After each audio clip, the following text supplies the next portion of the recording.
एक गांव में दो भाई अपने अपने परिवार के साथ रहते थे। एक भाई अमीर था तो दूसरा गरीब। दिवाली आई, सारे गांव में खुशियां मनाई जा रही थी।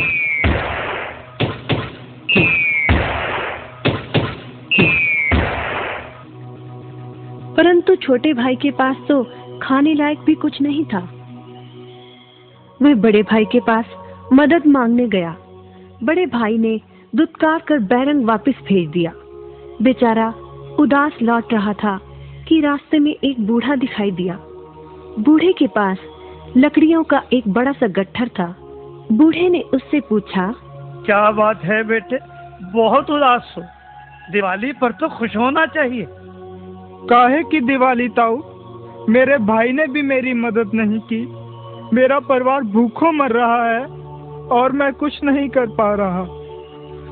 यदि तुम मेरी मदद करो, इन लकड़ियों के गट्ठर को मेरे घर पहुंचा दो, तो मैं तुम्हें जो दूंगा उससे तुम अमीर हो जाओगे।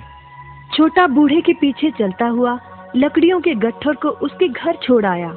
बूढ़े ने छोटे को एक मालपुआ दिया और बोला, जंगल में जाना, एक जगह अजीब तरह के 3 पेड़ तुम्हें दिखेंगे, जिसके पास एक चट्टान होगी। ध्यान से देखोगे तो चट्टान के कोने में तुम्हें एक गुफा का एक मुंह दिखेगा। गुफा में चले जाना, वहां 3 बौने रहते हैं। मालपुआ उन्हें बहुत पसंद है, वैसे किसी भी कीमत पर छोड़ेंगे नहीं। तुम उनसे धन नहीं मांगना, बल्कि कहना मुझे पत्थर की चक्की दे दो। छोटा भाई गुफा में जा पहुंचा। उसके हाथ में मालपुआ देखकर एक बौना बोला, ये मुझे दे दो, मैं तुम्हें इसके बदले में जो कहोगे दे दूंगा। छोटा बोला, मुझे बस अपनी पत्थर की चक्की दे दो। चक्की लेकर छोटा जैसे ही चलने लगा, बौना बोला, इसे मामूली चक्की ना समझना। इसे घुमाने पर तुम जो मांगोगे इसमें से निकलता रहेगा। इच्छा पूरी होने पर इस पर लाल रंग का कपड़ा डाल देना, सामान बनना बंद हो जाएगा। चक्की लेकर छोटा भाई घर पहुंचा। पत्नी और बच्चे भूखे थे। उसने कहा, यहाँ पर एक कपड़ा बिछाओ।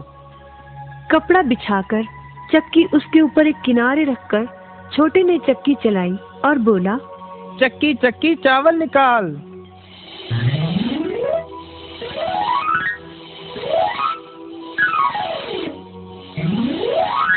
बस चावलों का ढेर लगना शुरू हो गया।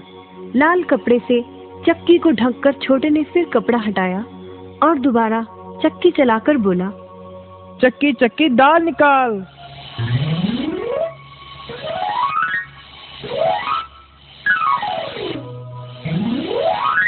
ढेरों दाल निकलती रही। थोड़ी देर बाद छोटे ने चक्की को ढक दिया। दाल चावल बनाकर सबने अपना पेट भरा। रात सबने चैन की नींद ली। बचे हुए ढेरों चावल और दाल को लादकर छोटा अगले दिन बाजार में बेच आया। वापस आकर उसने फिर वही क्रम अपनाया और इस बार ढेरों गेहूं, चावल, भिन्न भिन्न दालें चक्की की मदद से निकाली और बेचकर ढेरों पैसे कमा आया। दिनों में ही वह अपने भाई से भी ज्यादा अमीर हो गया। चक्की की मदद से कभी घी, कभी तेल, कभी नमक, कभी मसाले, कभी बादाम, कपास, जो चाहे उसे प्राप्त होता रहता था। बड़ा भाई उसकी खुशहाली से जलने लगा। उसने सोचा, चंद दिनों पहले तो ये भूखों मर रहा था, अब इसके हाथ क्या लगा जो ये मुझसे भी ज्यादा धनी हो गया है। एक रात चुपचाप वो छोटे के घर में छुप गया। सारा भेद उसके आगे खुल गया। अगले दिन जब छोटा बाजार सामान बेचने गया था, तो बड़ा भाई छोटे के घर पहुंचा और उसके घर से चक्की चुरा कर ले आया और अपने परिवार को लेकर दूर कहीं टापू में जाकर बसने के इरादे से घर से चल पड़ा। समुद्र किनारे पहुंचकर उसने एक नाव खरीदी। सभी उसमें बैठ गए और नाव में बैठकर टापू की ओर चल दिए। उसकी पत्नी हैरान थी कि एक बेकार सी चक्की लेकर उसका पति सारा घर बाहर छोड़कर हम सबको लेकर कहाँ जा रहा है। बड़े भाई ने पत्नी की जिज्ञासा शांत करने के लिए चक्की को घुमाया और बोला, चक्की चक्की नमक निकाल।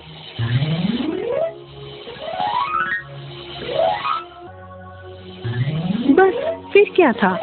नमक का ढेर नाव में लगना शुरू हो गया और नाव डूबने लगी। बड़े भाई को चक्की बंद करने का उपाय तो पता नहीं था। उन सब की जल समाधि बन गई। सभी चक्की समेत समुद्र में डूब गए। कहते हैं कि चक्की अब भी घूम रही है, तभी तो समुद्र का पानी खारा है। शिक्षा, लालच बुरी बला है।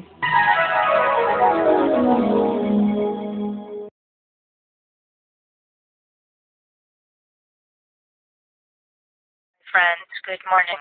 You are listening Radio America, and I am Shakir. I want to tell you that I am working with rock star Rahul Vishamaya on music album It's My Life. I think Rahul Vishamaya is a very good person and music composer. Also, I am working together.